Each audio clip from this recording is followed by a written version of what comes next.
Welcome back to Sex, Brains and Money. I'm your host, Nikki Thomas, at the Autism Art Auction. Yay. And don't worry, we're not lacking for people. It's just a few people went outside for a bite to eat. So anyways, we are now back with Adam Golding, who is an interdisciplinary academic, who is going to talk a little bit about the relationship between creativity, autism, and the arts. Can you tell us a little bit about that, Adam? Yeah, so when I first heard about this event from you, and thanks for having me, by the way. Thank you for being here. My first thought was, okay, who are the people who have, who are the stakeholders in an event like this? Because quite obviously it's for the sake of autism, but to a certain extent it's also for the sake of the arts, that the actual, distribution of these artworks is serving a different yet a compatible agenda. And whenever I see an alliance in the works, I always like to start asking the sort of socio-political question of, is that alliance a small part of a larger alliance? Should we construe this in broader terms? And there's a lot of different levels of description you can use when you're thinking about how autism and the arts are related. My tendency is to say, how much can we generalize this relationship, which is one question you can ask. You can also go very particular. In the case of autism and the visual arts, I think one question we can ask is, what are the goals of autism research? And what are the goals of visual art, or the arts more broadly? And what goals do they have in common? Because that's the basis for an alliance, when two different factions or parties, or just, I mean, in many cases the same humans, but two different sets of interests overlap in their goals. Okay, so why don't you elaborate on that a little bit, and what would you say that the goals are for the different stakeholders in an event like this? Yeah, so it's interesting that Dr. Vivek already talked a bit about Ramachandran's view of autism, wherein there's something going on with the mirror neurons, to say something vastly oversimplified, and so autism is often discussed in terms of some kind of differences in how empathy functions in those who are in different places on the autism spectrum. And one interesting thing, actually, if you go on Google Ngram generator, where it shows you how frequent words are in certain books, you put in sympathy and empathy, you'll see that empathy is actually a much more recent word in the language. And in addition to being this central concept in the way we think about autism, it actually entered the English language via, I believe, late 1800s German art appreciation criticism. That it was borrowed from the German, and the original use was not actually empathizing with a person, but empathizing with an artwork.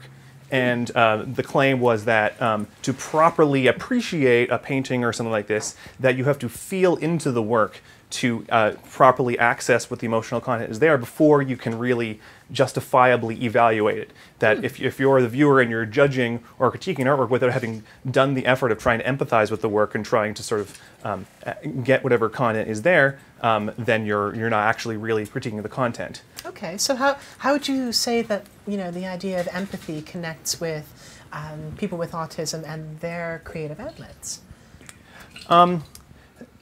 Well, so I think that art appreciation is, in many cases, an exercise in empathy. So, like I know myself growing up, even, I mean, I end up talking more about music because of my background, but there are many cases where even the music written by one individual, say Beethoven, I might understand some pieces that he wrote, and other pieces think, well, how could the same person have written that when I like one a lot and other not so much?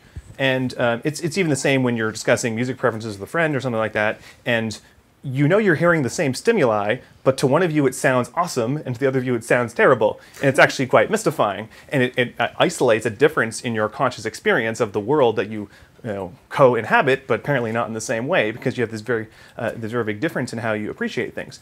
And so part of coming to terms with artworks is coming to terms with how other people view them, and viewing it from their perspective and doing that kind of perspective taking. Okay, so they might say that beauty is in the eye of the beholder, but empathy is in the many eyes of many beholders, if that makes any sense? Or at least in the eye of the beholder, beholding at least the modeled eyes of other beholders.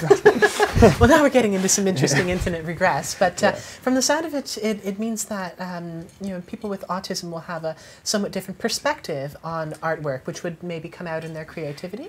Yeah, and that's actually where I think some of the goals of the arts and of autism research coincide. So in the case of, I mean, it's obviously very difficult to say what the purpose of art is. It's much debated, more so than the purpose of autism research is debated, so we can begin there a little more easily.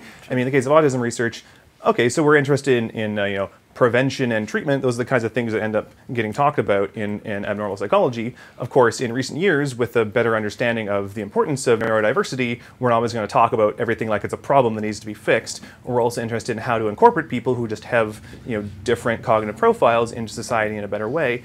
And Leo and Ferraro just talked about that. Exactly. Quite a bit. Yeah. Okay. And I think the history of the arts has gone along a similar path, in that, I mean, we have to be careful to control variables, because if you just look at the art we have now, whether it's music or visual art, which is what you can access, we have the long tail, and so it's just more history has happened now, so there's more variety of things.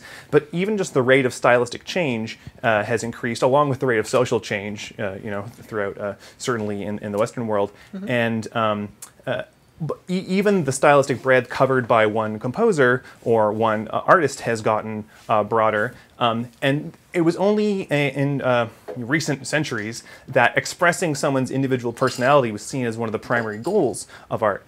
Beethoven, who we think of as a very individual character, people would critique him for saying, well, he'd be one of the great composers we have alive today if only he could curb his eccentricities and not express himself so much. Interesting. And I think that the reason that takes so long to happen is that we want, part of the reason we're in a society together is to get different information from different people, because we can't, no one of us can see the world from all perspectives. But to use a spatial analogy, you know, if you're trying to survey a building with somebody and someone walks further away from you, the further away they get, the more unique information they have to offer, but the harder it is to hear them, because they, you know, they have to shout or something like that.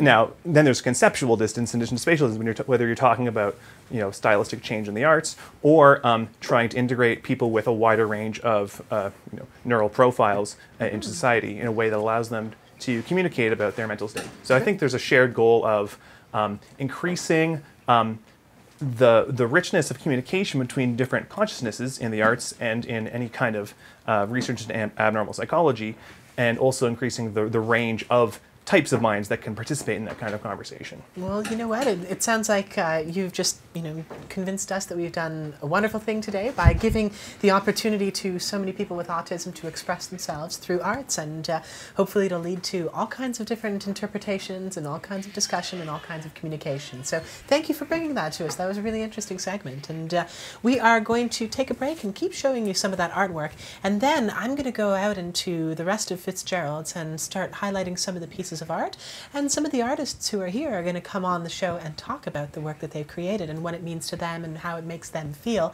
and they're going to give us some insight into their creative mechanisms as well. So thanks very much for joining us. We're going to take a little break, and we'll be right back with Sex, Brains and Money. Stay tuned.